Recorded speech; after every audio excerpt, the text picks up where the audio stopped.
American academic Kyrie Tork says that the China-proposed Belt and Road Initiative has helped developing countries boost growth and connectivity by building infrastructure. It's essentially a connectivity project.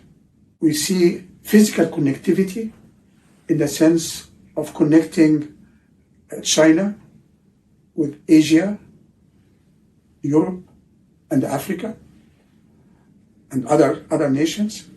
And this is done through building roads, rails, ports, and bridges.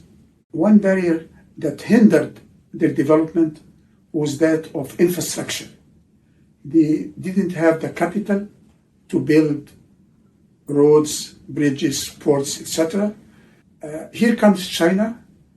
It has both the funds and the experience to build infrastructure in a record time.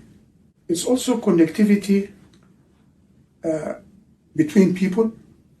We have people-to-people exchanges. It was connectivity through dialogue of civilizations.